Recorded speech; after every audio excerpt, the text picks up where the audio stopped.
Who let this one into first class? The man in seat 2B said it out loud, not to anyone, and to everyone, when the 12-year-old black boy in the blue hoodie walked past his row. The flight attendant apologized to the man. Then she took the boy by the elbow and marched him back to coach where he belonged. 6 minutes later, the captain would be dead. 36,000 feet over Illinois. Trans-Pacific Flight 386, a Boeing 737 with 300 souls on board, falling out of the sky at 4,200 feet per minute. The cockpit door locked, the co-pilot unconscious in the galley. In seat 2A, the president's 10-year-old daughter held a stuffed rabbit against her chest. In first class, they sipped champagne. In coach, they prayed. And back in seat 24F, the black kid they had just humiliated in front of a whole cabin was already unbuckling his seatbelt.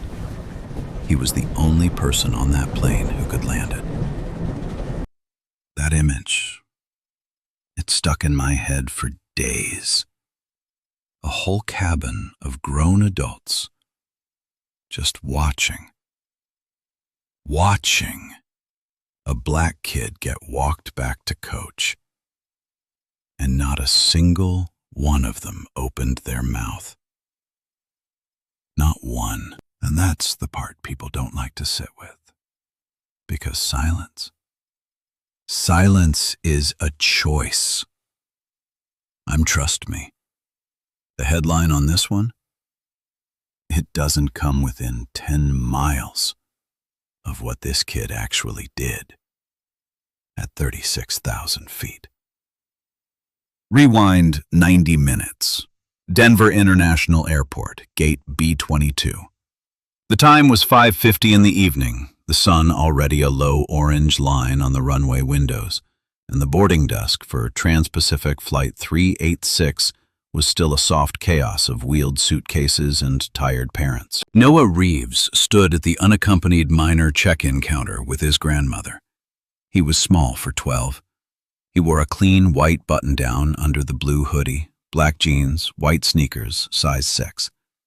His backpack was a navy North Face that he had owned for 4 years, one strap held together by a safety pin shaped like a tiny airplane. Eleanor Reeves was 63.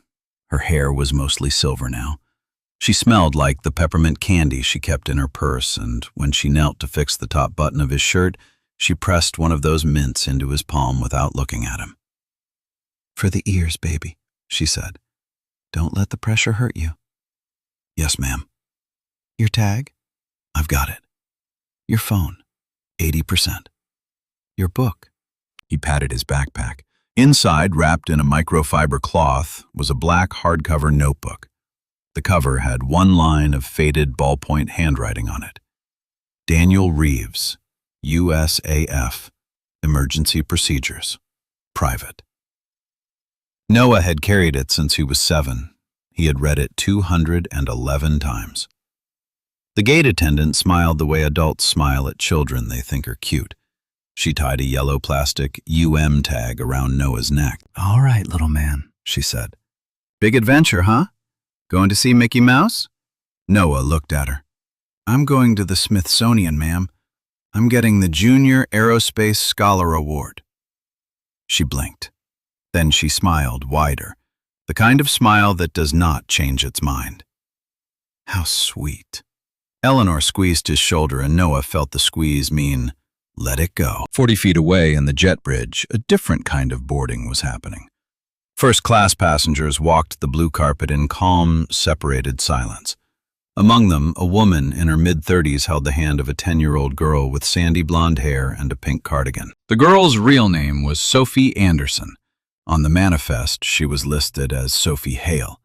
She was the daughter of the President of the United States, and she was flying commercial tonight because the Gulfstream assigned to the first family's smaller trips had lost oil pressure in a morning test and been grounded. Her mother, occupied in Helsinki with a trade summit, had made a decision no First Lady ever makes lightly. Put her on a scheduled flight, under an alternate surname, undercover. Agent Thomas Wilson walked directly behind her. He was 41, ex-Army, ex-Airborne, 6'2", a Sig Sauer P229 clipped at his left hip under a navy blazer, an earpiece coiled into his collar. His job for the next 3 hours and 42 minutes was to keep that 10-year-old alive. The seats were 2A and 2B. Agent Grace Whitmore, 34, took 1D. Harriet Davis, the lead flight attendant with 31 years in the air, brought Sophie a glass of lemonade with a paper straw and called her sweetheart. Up in the cockpit, Captain Gregory Lawson was running the pre-start checklist.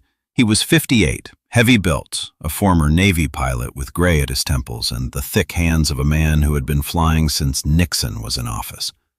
He rubbed his left arm twice during the checklist and didn't know why. "That chicken pesto at Concourse C," he said. Something was off about it. First Officer James Whitaker, 35, laughed. "Greg, you always think airport food is trying to kill you," Lawson smiled. "Because it is." Back in the main cabin, seat 24F, Noah slid his iPad out of his backpack and opened his flight simulator app. He scrolled through scenarios and tapped one labeled 737-900, Emergency Descent. KDEN to KIAD. The engine hum of the real 737 vibrated under his feet as the plane pushed back from the gate. The woman in 24E looked over. She was in her 50s, well-dressed, tired. She watched him load the sim for 10 seconds. Then she made a small, amused sound in her nose. "Honey," she said, "you should play Roblox, like a normal kid." Noah did not look up. 40 minutes later, one of these children would save the other. 30 minutes before boarding, they had been sitting in the concourse. A family of 6 was eating Pizza Hut across the aisle. A cable news anchor on the ceiling television was reporting something about an airline merger. Eleanor dug into her wallet, passed a grocery list and a blood pressure prescription refill, and pulled out a square photograph, 4 inches by 4, yellowed at the corners. The photograph showed a black man in his late 20s, flight suit, name tape, Reeves, patches on the shoulder he had earned one at a time. The background was an F-16 Fighting Falcon on the apron at Buckley Air Force Base in Aurora, Colorado. In the man's arms, a toddler with enormous eyes and one tiny fist wrapped around his father's call sign badge. "That's you," Eleanor said. 2 years old. Right before he deployed. Noah had seen this photograph 1,000 times. His grandmother still showed it to him every time he flew, the way some people kiss a rosary. "Your daddy would be proud," she said. Noah nodded. He had trained himself, around age 7, not to cry at the word daddy in public. He could do it at home. He could do it in the shower. Not in a concourse. Not with strangers watching. Captain Daniel Reeves had died in March of 2019. He was flying a C-130 Hercules medevac over Helmand Province, Afghanistan, when a double-engine flameout took his left and right inboards out within 60 seconds. He had a village below him, 300 homes, a school at its northern edge. He had a desert 2 miles east. The flight data recorder, later recovered, showed he turned east. He put the Hercules into the sand and did not survive. The Air Force gave Noah a folded flag and a bronze star and a medal on a Navy ribbon. Eleanor received a check every month that made her cry every month. And Noah, at 6 years old, had walked into his father's study on the afternoon of the funeral and taken the handwritten notebook off the desk and carried it out under his arm. And no one had ever asked him to give it back. He had read it 211 times. He had memorized the checklists for 3 airframes. He had written his own annotations in pencil in the margins. He had filled a second notebook with simulator logs. In the cabin now, at flight level 360 above Nebraska, Noah opened X-Plane on his iPad and loaded a scenario labeled Dual Engine Flameout, Denver Departure, Night. He kept the volume off. His lips moved silently through a checklist he could have recited in his sleep. Fuel control switches, cutoff. APU, start. Rate, deploy if available. Ignition, flight start. Airspeed, best glide, 210 knots. The woman in 24E sighed loudly, theatrically, like a woman doing theater for an audience of one. Harriet Davis was coming up the aisle with a beverage cart. She stopped at Noah's row and smiled and said gently, "Sweetie, we're going to need screens off during meal service." Noah nodded and tapped the lock button. He put the iPad face down on his tray table, but his right index finger continued to tap the next items in the checklist against his thigh, slow and even, the way a pianist counts rests. 3 rows ahead, in first class, a small voice was asking for a favor. "Daddy lets me see cockpits when he flies," Sophie Anderson said to Harriet Davis. "Please?" Davis glanced at Agent Wilson, who glanced at Whitmore, who nodded once. Davis knocked on the cockpit door. Captain Lawson, still rubbing his left arm every few minutes and still not knowing why, grinned and waved them in. Sophie sat in the jump seat for exactly 90 seconds. She touched the yoke with one finger. She pressed the weather radar button, and the captain laughed. Wilson stood in the doorway with his arms crossed. On the way back to 2A, Sophie walked down the aisle. At row 24, she saw a boy her age, or a little older, hoodie blue, iPad face down, eyes closed, lips moving without sound. She stopped. For 2 full seconds, she looked at him. He opened his eyes. Their eyes met. She smiled. Small. Curious. Wilson's hand closed around her elbow and she was gone. Noah reopened his notebook on his lap under the tray. On the last page, in ink that had faded in 6 years from black to the dark brown of old coffee, a line of his father's handwriting that he had never shown anyone. "Noah, if you're reading this, something went wrong. You know what to do." 6 minutes later, something went wrong. That line on the last page of the notebook. You know what to do. Yeah, that one stopped me cold. Because his dad wrote it, years before any of this. For a version of tonight he prayed would never come. Sit with that for a second. Really sit with it, because that wasn't just a note. That was a hand on his shoulder, across time. And it's about to matter way more than you think. 8:26 in the evening, Central Time. The 737 was cruising at 36,000 feet above central Illinois, 0.78 Mach, 224 knots indicated. The sun had been gone for an hour. Below the wings there was nothing but cornfields and interstate headlights. In the cockpit, Captain Gregory Lawson made a small, surprised noise in his throat and grabbed his left arm. His face changed. The blood left it. His mouth opened, and the opening looked wrong. Not like a man taking a breath, but like a man who had just realized he couldn't. He reached for the autopilot disconnect button on the glare shield with his right hand. His fingers got to within an inch of it. They shook there for half a second. Then his whole body tilted forward, and the captain of Trans-Pacific Flight 386 fell onto the yoke with all of his weight. The yoke went forward. The autopilot disconnected because you cannot override an autopilot and leave it on. The nose of the Boeing 737-900 pitched 14 degrees below the horizon. At that exact second, First Officer James Whitaker was walking out of the forward lavatory. He had been in there for 90 seconds. He was already unbuttoning his cuff to wash his hands when the floor of the galley tilted under his feet and a moderate, clear-air turbulence cell, the kind that does not make the news, struck the underside of the aircraft at exactly the wrong instant. Whitaker's feet left the floor for a 1/16th of a second. He came down sideways. The metal corner of the galley coffee maker housing caught his temple just behind the hairline. The impact was not dramatic. It was soft, like someone setting a melon on a counter. He hit the floor, and he did not move. In the cabin, it began as noise. A beverage cart rolled into an exit row. A woman in business class had been drinking red wine. The wine went across the ceiling in a thin, dark arc.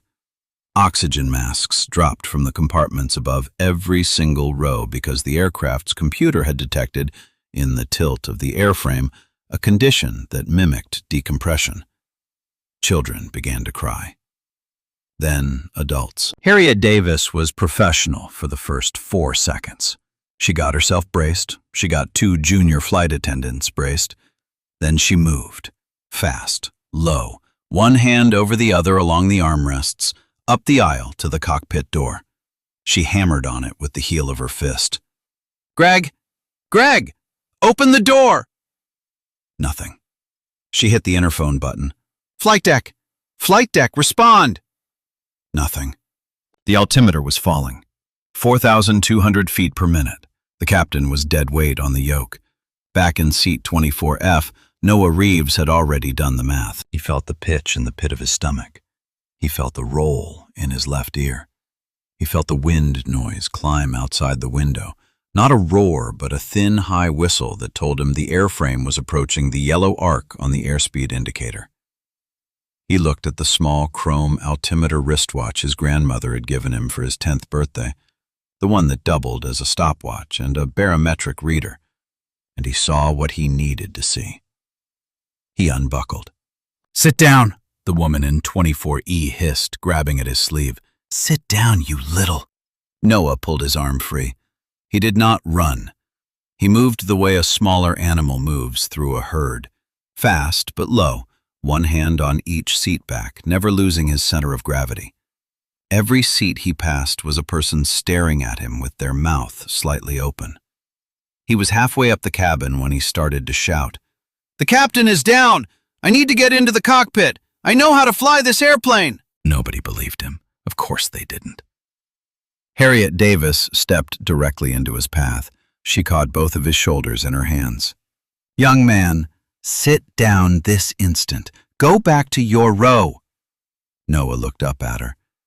He was 5'1". She was 5'7". His voice was clear. "Ma'am, I know the 737 emergency descent checklist. If that door doesn't open in the next 60 seconds, we are all going to die." Agent Thomas Wilson had stood up out of seat 2B 10 seconds earlier. His right hand was inside his blazer. His left hand was out, palm forward, keeping Sophie seated. He looked at Noah. He looked at the boy's face. He saw no tears. He saw no panic. He saw the thing he had been trained to recognize in soldiers and had almost never seen in a child. A person who already knew what he was going to do next. He made the call in 2 seconds. "Ma'am, let him through. Now, open the door." Davis stared at him. "Ma'am, now." She stepped aside. Wilson kicked the cockpit door. It did not move. Post 9/11 reinforcement, rated to stop a rifle round. Davis remembered, on a delay that felt like an hour but was 4 seconds, the emergency access code from a crew incapacitation training module she had completed 3 years ago and had rolled her eyes at. She'd punched the code into the keypad. The system accepted it. A red light turned amber. A 5-second delay began to count down because the engineers who designed this door had decided that 60 seconds of certain death was acceptable, but 5 seconds of hesitation was essential. 5, 4, 3, 2, 1. The bolt retracted. The door opened. Inside, the captain was on the yoke. The co-pilot was on the floor. The attitude indicator showed -18 degrees pitch, 12 degrees left bank. The altimeter read 24,800 feet and dropping. Noah climbed into the right seat. He did not grab the yoke. His father had written that in the notebook, underlined twice. Don't grab. Place. You don't wrestle an airplane. You ask it. He placed both hands on the first officer's yoke. He pulled, not hard, not fast, a steady 4-pound draw, like opening a stuck drawer you don't want to break. The nose came up, degree by degree. He pressed the press-to-talk button on the yoke with his left thumb. "Mayday, mayday, mayday, Trans-Pacific 386. Captain incapacitated, co-pilot incapacitated. 12-year-old passenger on the controls. Request immediate vectors. Request Everything! His voice was a child's voice. It went out on 121.5 megahertz, the international emergency frequency, and it reached 600 miles in every direction. Everyone who heard it stopped breathing for a second. One of them was Maria Brennan. She knew his last name. 600 miles of sky went quiet on the emergency frequency for 2 full seconds. Then a woman's voice, slow and deliberate, came back. Aircraft declaring emergency. This is Washington Dulles Center. My name is Maria Brennan. Identify your aircraft and your situation. Over. Noah kept his left thumb on the press to talk. Dulles Center, this is Trans-Pacific 386, passenger on the flight deck. Captain is down, I think heart attack. Co-pilot is unconscious, head injury. My name is Noah Daniel Reeves. I am 12 years old. My father was Captain Daniel Reeves, United States Air Force. I have 680 hours on simulator. I need vectors, and I need checklist help. In a dim control room outside Washington, D.C., a 41-year-old air traffic controller named Maria Brennan sat very still at her station. 14 years in the tower. 1 divorce, 1 dog, 1 daughter in her sophomore year at Maryland. Brennan had heard a lot of Mayday calls. She had never heard one in a child's voice. She had definitely never heard one that ended with a name she already knew. April 2018, KC-135 Stratotanker, fuel cell leak, 82,000 pounds of jet fuel streaming into the Virginia sky. A very calm voice on the radio had asked her for priority vectors to runway 19 left. That voice had belonged to a pilot named Daniel Reeves. She had watched him land. She had called his wife an hour later because he asked her to. Brennan closed her eyes for exactly 1 second. When she opened them, she pressed her own transmit switch. Noah, I knew your father. I worked with him in 2018. I'm going to get you on the ground tonight. Listen to my voice. Nothing else. First thing we do, wings level. I want you to roll the yoke gently to the right, maybe half a thumb's width. Tell me when the little airplane on your attitude indicator is sitting flat on the line. In the cockpit, Noah did exactly that. The sky and the windscreen, which had been tilted left, straightened. The roll indicator came to 0. Wings level, Dulles. Good. Now I need to hear your airspeed. 340 knots, climbing? That's too fast. You are above maximum operating speed. You need to slow down before you tear a wing off. Pull both thrust levers all the way back to idle. Then reach up between the seats and lift the speed brake lever. Talk to me while you do it. Thrust, idle, speed brake. Coming up now. The aircraft shuddered gently, the good kind of shudder, the kind that means drag is doing its job. The airspeed needle, which had been pushing into the yellow, began to slide back into the white. In the cabin, 300 people felt something that was not quite calm, but was not quite terror anymore. A baby in row 31 stopped crying mid-breath, surprised. A man in 35B, who 2 minutes earlier had been texting his wife the words, "I love you," sat up in his seat and said to no one, "Who the hell is flying this plane?" Harriet Davis did not answer him. She was on her knees in the galley, pressing a folded linen napkin against the gash on First Officer Whitaker's temple. In seat 2A, Sophie Anderson opened her eyes for the first time in 90 seconds. "Agent Wilson," she said, "the cockpit door is open." Wilson was already moving, not running. He knew better than to run toward a boy flying an airplane by ear. 2 voices on 1 frequency. Both of them knew his father's name. Agent Thomas Wilson stepped into the cockpit. For 1 second he considered the thing he had been trained to consider in every hostile environment he had ever entered. Who is in charge here? And should I replace them? He had 2 hours of Cessna 172 time from a weekend course in 2012. He could, in theory, sit down in the left seat, push this child out of the way, and fly this airplane himself. He looked at the panel in front of him. He looked at the child in the right seat. His hand was on the back of the empty captain's chair. Brennan's voice came through the overhead speaker. "Agent, whoever you are up there, I strongly advise you not to swap. The boy has the scan going. I can hear it in his call-outs. You take the left seat. We lose 30 seconds of situational awareness we cannot afford. Sit jump seat. Talk to me." Wilson did not argue with the voice of someone who had been doing this for 14 years. He sat down in the jump seat behind the center console. He fastened the 4-point harness. He watched. Noah's hands on the yoke were smaller than his own by half. The fingernails were trimmed short, straight across, a kid's serious attempt at looking grown. The hands were not shaking. They were doing the thing experienced hands do on a yoke. Tiny corrections, feather light, constant, because an airplane is a thing you are always landing and never quite have landed. After a full minute, Wilson asked quietly so as not to break whatever Noah was building. "Son, what's your full name?" "Noah Daniel Reeves, sir." There was a pause in the cockpit the length of a heartbeat. Wilson closed his eyes. He sat back against the headrest of the jump seat. For a second, he was not on an airplane at all. He was in a gravel parking lot outside a forward operating base in Kandahar province, October of 2017, under a sky so full of stars it looked fake.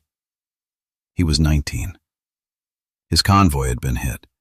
A C-130 had come in low over the ridge when it had absolutely no business coming in low over that ridge, and had gotten his guys and their wounded out in 12 minutes. And the pilot had gotten off the plane at base, shaken his hand, and said, "I've got 2 kids, brother. I come to work for them." The name on the flight suit had been Reeves. Wilson opened his eyes. "Your father saved my convoy, Noah. October 11th, 2017, Helmand Valley. You have his hands, son." Noah did not look away from the attitude indicator, but his jaw moved just once, like he was swallowing something. "Thank you, sir." Back in the cabin, 10-year-old Sophie Anderson unbuckled her seatbelt. Agent Grace Whitmore was there in half a second. "Miss Hale, please sit back down." "The boy who's flying," Sophie said. "I want to see him." Whitmore looked at Harriet Davis. Davis's hands were red to the wrists from pressure on the first officer's head. She met Whitmore's eyes and nodded. One small nod. "Let her. Gently and quickly." Sophie walked up the aisle with Whitmore behind her, one hand on her shoulder. She stopped at the open cockpit door. She did not cross the threshold. She just stood there, her small pink cardigan too big for her shoulders, her stuffed rabbit clutched in her left hand.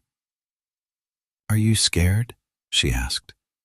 Noah's eyes did not leave the instruments. "Yes, ma'am. Are you?" "A little." "Then buckle back up in 2A and tell the lady next to you that everything is under control. Can you do that for me?" Sophie nodded.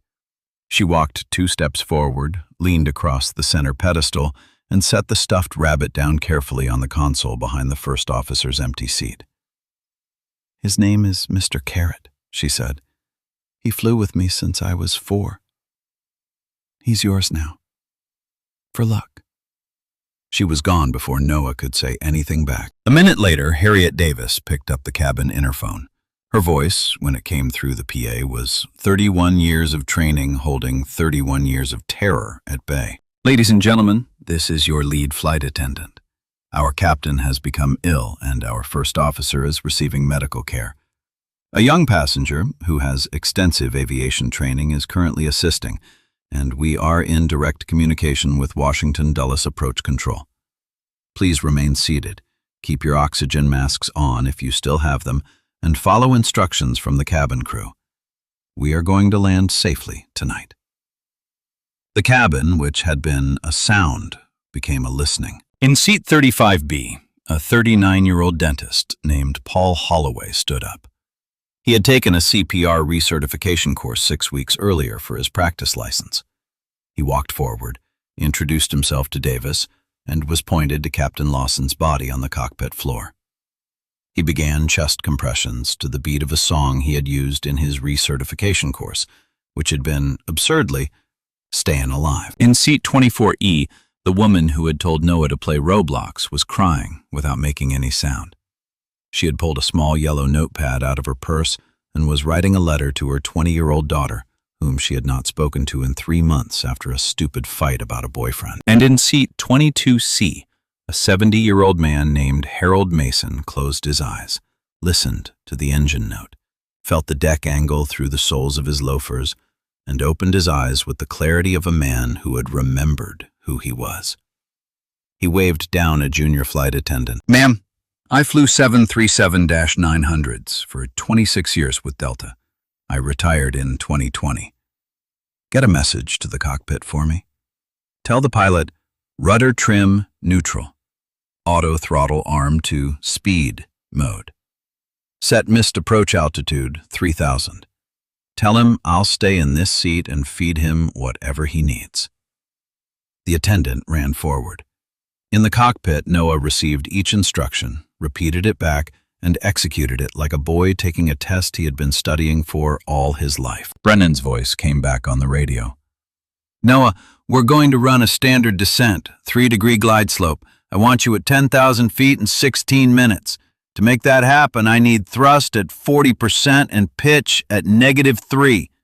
Can you repeat that back to me? Thrust, 40%, pitch, -3, 10,000 in 16 minutes. Copy, Dulles." Every 30 seconds, Brennan called out altitude and heading checks. Every 30 seconds, Noah read them back in a voice that was starting just slightly to steady out. The tremor in his left pinky, the one he had been hiding by pressing it into the yoke, was gone. For the first time in Noah Reeves's 12 years on Earth, 300 grown adults were listening to every word he said. And for the first time in any of their lives, they were listening because a boy in a blue hoodie had earned it. They were not at Dulles yet. At flight level 120, 62 nautical miles from Washington Dulles, the world started adding problems. Brennan's voice was still calm, but there was a new texture under it. She was reading from the strip on her left. "Noah, I need to brief you on weather. There is a squall line sitting directly over final approach to runway 1 right at Dulles. Surface wind 240 at 24, gusting 31. That is heavy crosswind component. Your aircraft is certified for 35 knots of crosswind, but nobody likes to fly to the limit, especially not a student pilot on his first real landing. Copy. Copy, Dulles. Second thing, I had been watching your fuel burn against your declared reserve. Your captain had you carrying 20 minutes over minimum, but you've been running thrust-rich through your recovery. By my board, you have 38 minutes to dry tanks. Your options are Dulles or Baltimore-Washington International, 35 miles north, lighter traffic, runway 15 right, 9,501 feet of concrete. Weather good. Richmond is 95 miles south, and I do not recommend it." In the cockpit, First Officer Whitaker had opened his eyes. There was a folded napkin, stiff with dried blood, taped to his forehead by Harriet Davis. His pupils were not the same size. He was not going to fly an airplane tonight. But he could speak, and he could look, and he reached up slowly with his right hand and patted Noah once on the knee. "Keep going, kid," he said. "I'll talk you through the flare if you need it. I've landed this bird 1,000 times. Wilson from the jump seat said exactly 2 words. "Your call." Noah looked at him. A 12-year-old looked at a Secret Service agent charged with protecting the daughter of a sitting president, and the agent looked back and said, "Your call." Noah turned his eyes back to the displays. He let out a breath he had been holding for a minute. "Dulles Center 386, we're coming into 1 right. I know that approach. I've flown it 300 times in the sim. If we break out too high or too low, we go missed and divert BWI. Roger, 386. Vector 090, descend and maintain 5,000. Intercept localizer 1 right. Cleared the ILS approach. You will be handed off to Dulles Tower at the marker. 090, down to 5, cleared ILS 1 right, 386. And then, because the universe has a taste for piling on, the master caution chimed.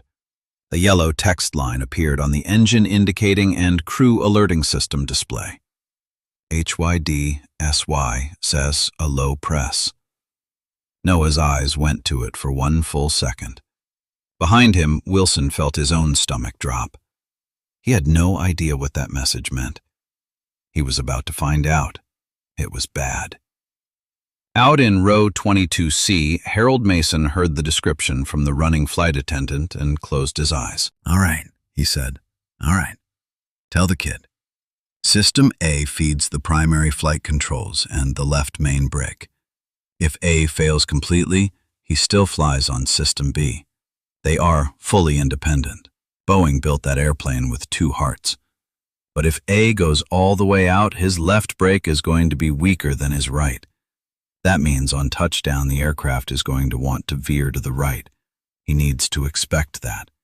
He needs to plan for a longer rollout and right of centerline touchdown." "Tell him that exactly. Tell him those words." The attendant ran forward. Her face was white. The words came out of her as she jogged. "System B independent, left brake weak, veer right, longer rollout." Noah took them in. He nodded. He did not ask her to repeat. On the console in front of him, Mr. Carrot sat slumped against the flight management computer. Next to the rabbit, Sophie had left a half-empty bottle of Aquafina. Noah had not noticed it before. His mouth, he realized, had been dry for an hour. He unscrewed the cap with 2 fingers and took 1 small sip. 4 problems. He had trained for 3 of them. 18 nautical miles out. Trans-Pacific 386, turn left 070, intercept the localizer runway 1 right, cleared the ILS approach. Contact tower on 120.45 at the marker. Left 070, intercept 1 right, cleared ILS, tower at the marker, 386. Noah reached up to the mode control panel and pressed App. The flight director bars on his primary flight display swung horizontal and centered. The airplane, which knew this approach in its metal, began to tuck itself onto the localizer beam. "Gear down." He reached across and moved the landing gear handle from up to DN. 3 green lights blinked on in sequence. Nose, left main, right main. 3 greens. Flaps 1. He moved the flap handle through its detents, 1 position at a time, calling each one out loud to an empty left seat. 1, 5, 10, 15. The wing grew slower and fatter under him.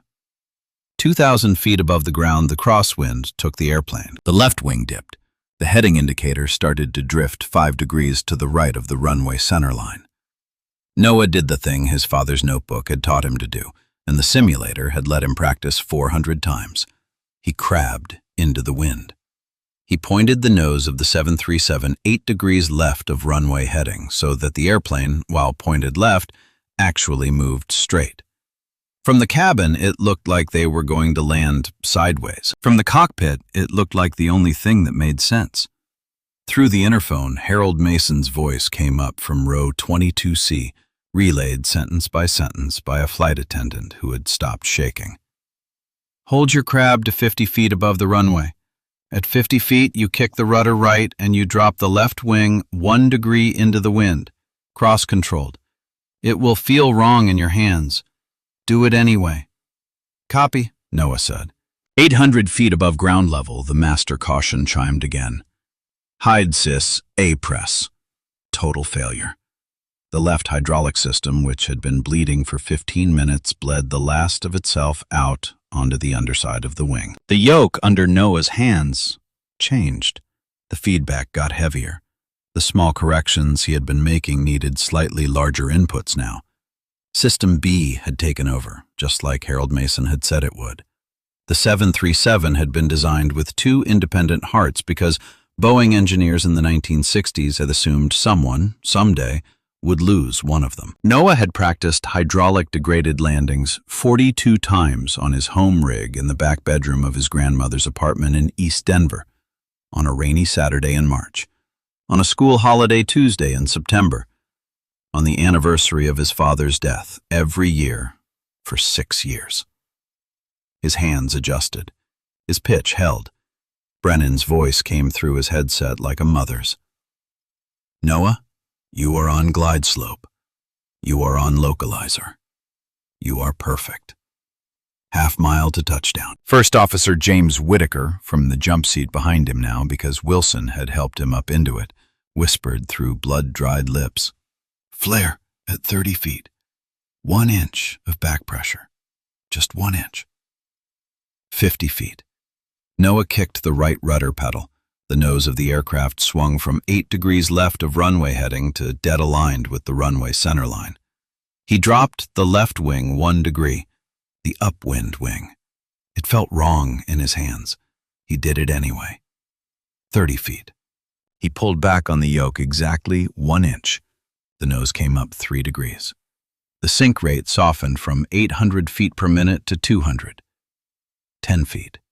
He brought both thrust levers back to the idle stop. The main gear of Trans-Pacific Flight 386, 300,000 pounds of Boeing 737-900 and 300 souls, touched down on the concrete of runway 1 right at Washington Dulles International Airport at 8:32 in the evening on a Friday in October, 4 feet right of the painted centerline, exactly where Harold Mason had said it would touch.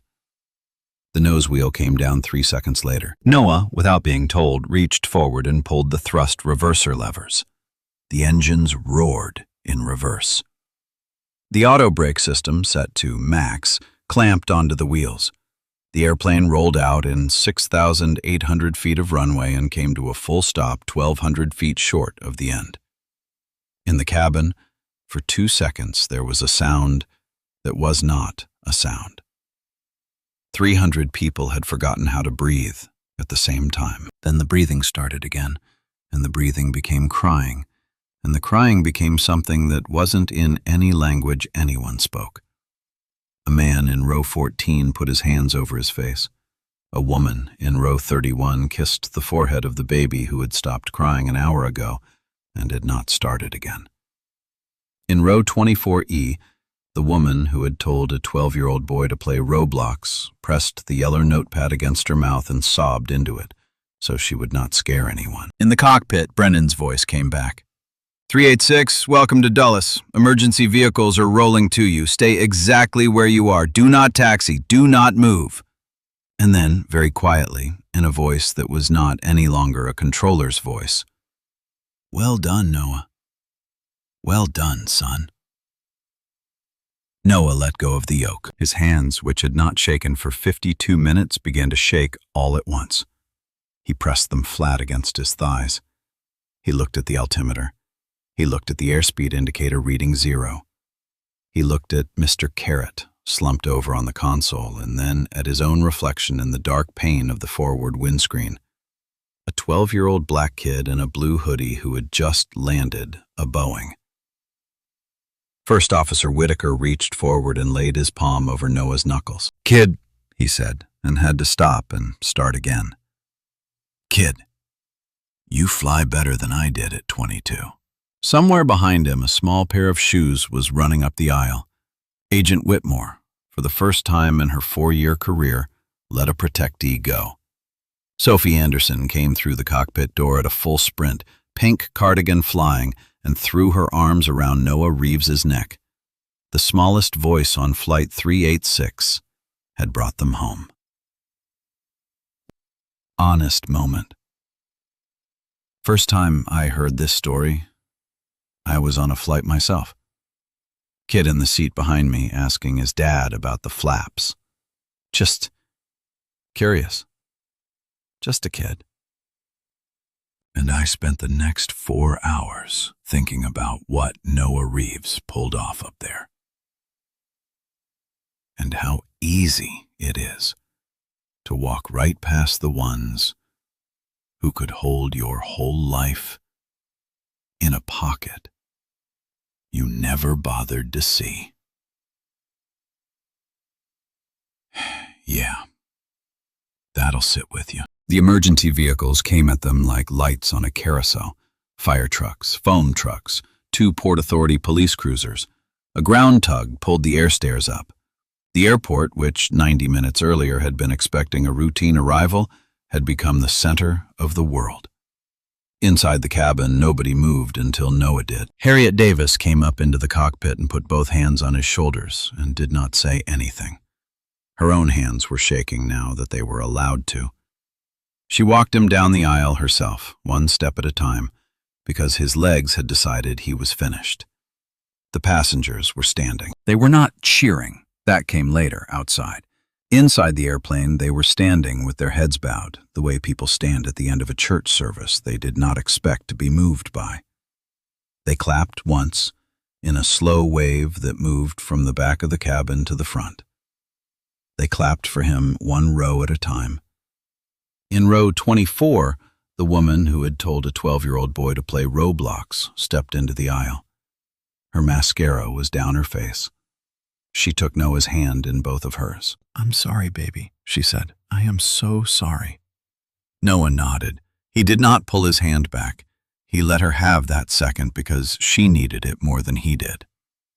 He got off the airplane at 9:06 in the evening. Terminal C at Washington Dulles had, in the 80 minutes since his Mayday call, become a 3-ring circus of federal vehicles and press trucks and men in dark suits talking into their wrists.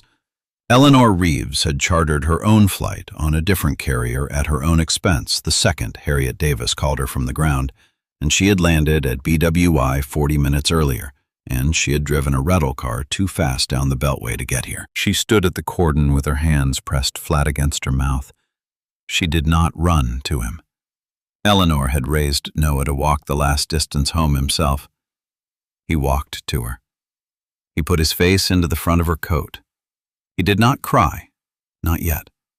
His body had not caught up with the last hour yet. But she held him and she rocked him once, a single, slow rock.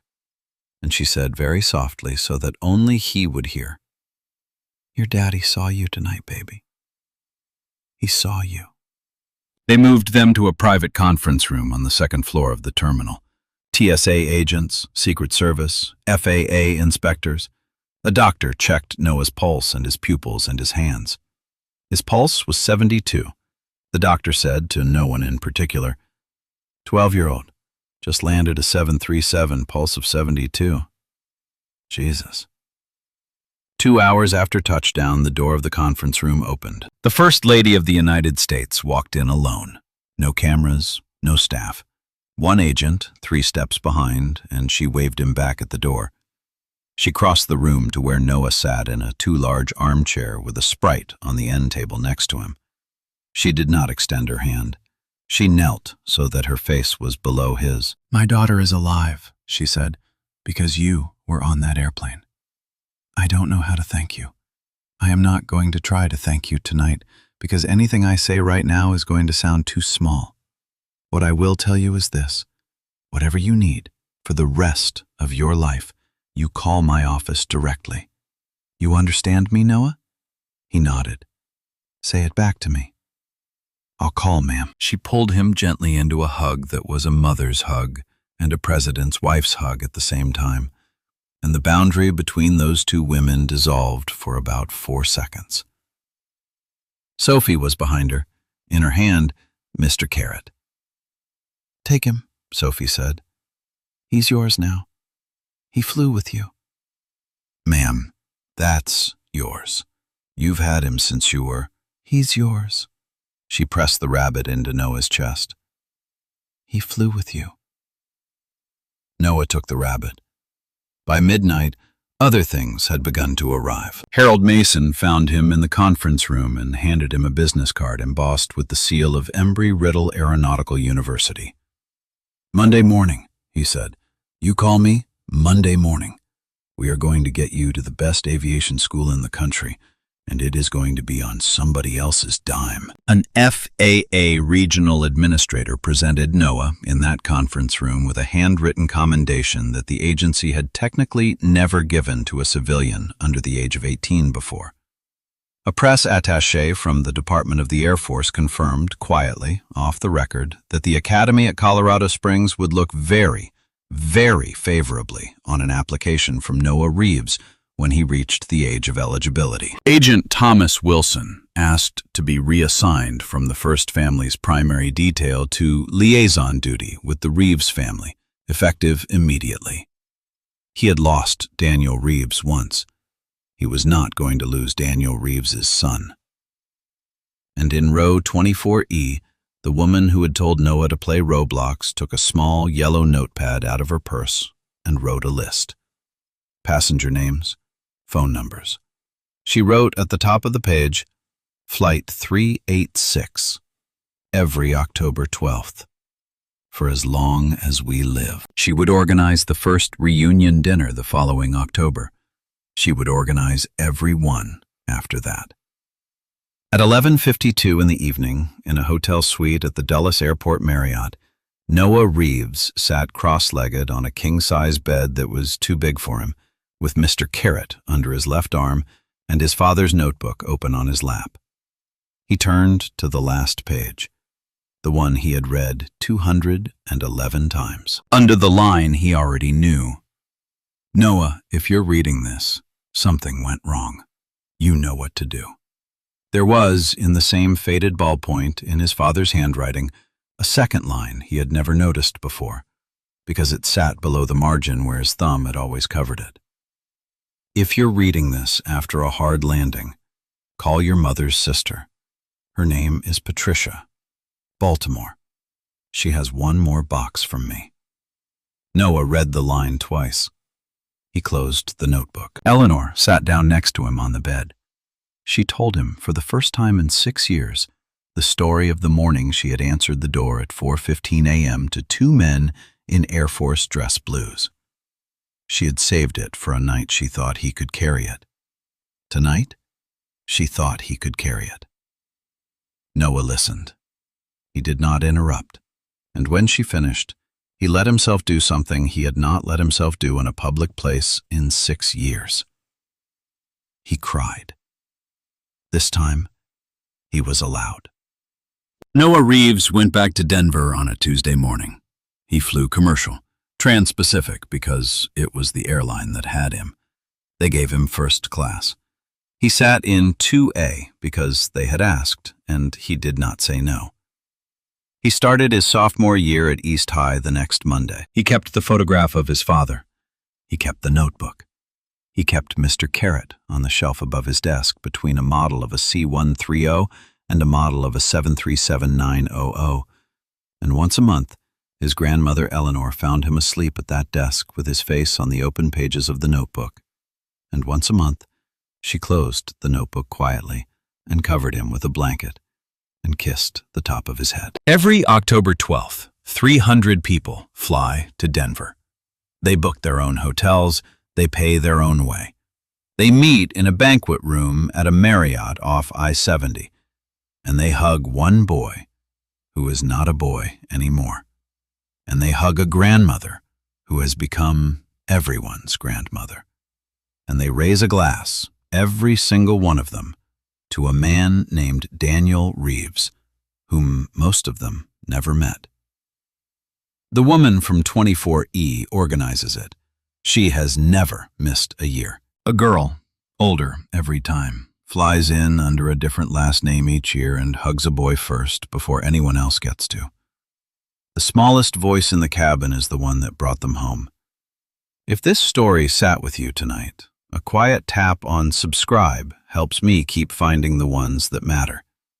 And if you know a kid that everyone underestimates, tell them. Tell them tonight.